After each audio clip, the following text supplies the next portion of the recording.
Hello and welcome back again. Welcome to the third segment in this free 12-part course. I hope you've enjoyed what we've done so far. I know it's been quite simple, but if you remember me saying, this free 12-part course is aimed at beginner guitarists. So, of course, I'm showing you the most fundamental things that you'll need to be able to progress quickly.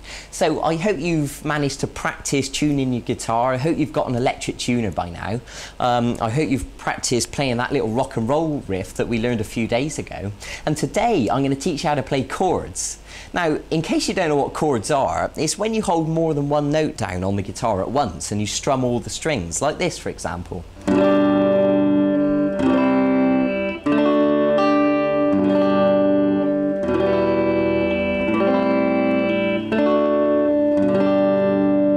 So that was just a few examples of some different chords, and of course the more chords you know, the more flexibility you're going to have to be able to play a variety of different songs. So I think it goes without saying that it's better to learn as many chords as possible, and then you really have got the ability to play more things. And especially if you're the sort of person who enjoys singing as well as playing, then chords are going to be brilliant for you because you'll be able to strum them whilst you sing over the top and it'll sound fantastic.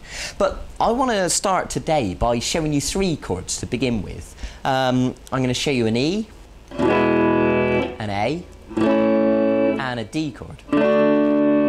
And these three are what I consider to be the most useful, the most widely used chords. So once you know them, you'll find that they crop up in lots of songs. So it's important that you get to know them right from the start. And then of course, as we progress, you'll learn more and more chords and, you know, we can go from there. But let's start simple. So I want to begin by showing you the E chord. So if you take your first finger and put it onto the third string at fret 1, and then take your middle finger and put it onto the 5th string at fret 2. And then take your third finger and put it onto the 4th string at fret 2. Now, if you look at the chord box next to me, you'll see the diagram, you know, if you just need to clarify exactly where the notes go. Now, what I'm going to ask you to do is hold down with plenty of pressure and strum the strings. Now, ideally, all of those notes will sound nice and clear like that, but to be honest, I'd be surprised if you get it sounding perfect straight away.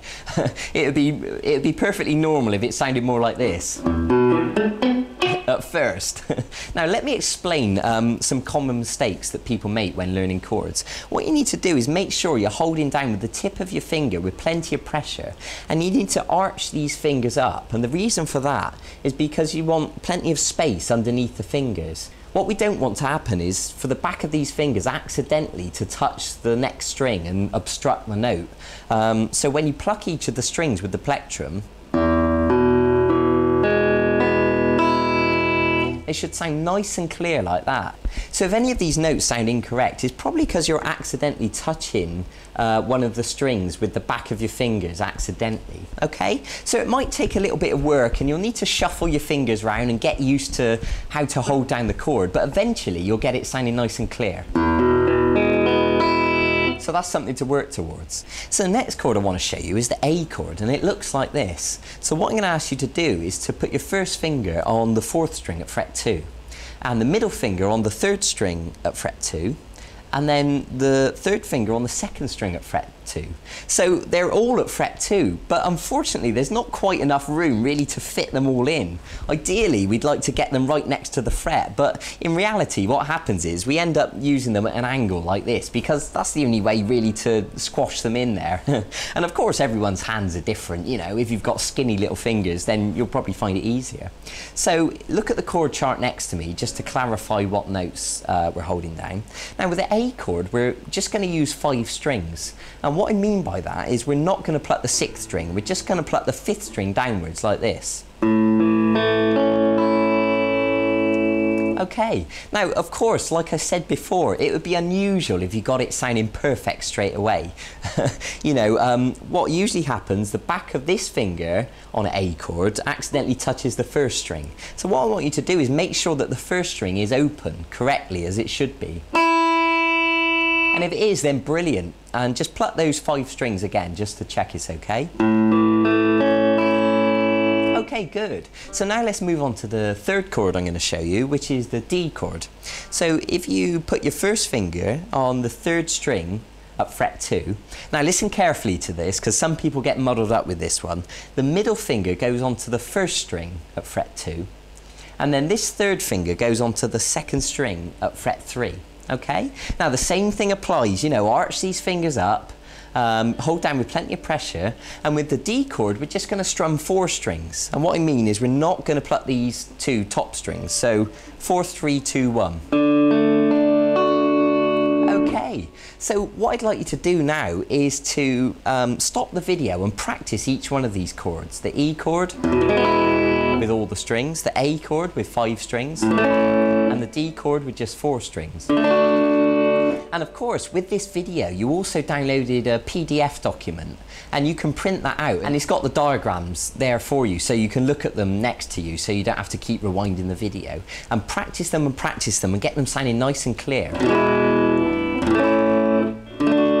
Now, there's something else I want to tell you. You may have noticed my thumb sort of kind of hanging around here over the top of the guitar, and there is a reason for this. When we're strumming the A chord, for example, we don't want the 6th string to accidentally make a noise.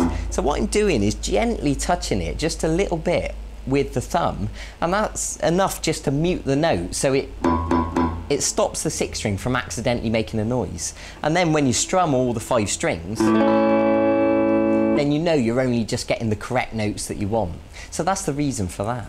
So what you can do once you've learned these chords is put them into a bit of a sequence. For example, you could play the A chord 4 times, and then you could play the D chord, back to the A, and then the E chord, and then you can do that again.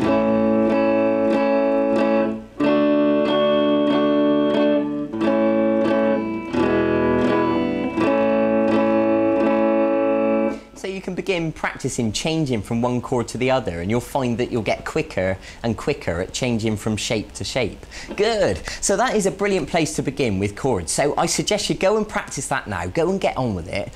Get them sounding nice and smooth, nice and clean. Practice changing between the shapes. And I'll see you in a few days for the next segment of this e-course. And in the meantime, you can also go and look at the website and look at the archive, and you'll see all the songs that are there. And there's songs like Brown Eyed Girl by Van Morrison, which uses chords, or Oasis songs, or Jack Johnson, or a whole bunch of other stuff. So if you want to jump ahead of yourself a little bit, you can go and have a look and see if there's any songs you'd like to learn. That's fine by me. Okay, so go and get on with it. I'll see you then. Bye-bye.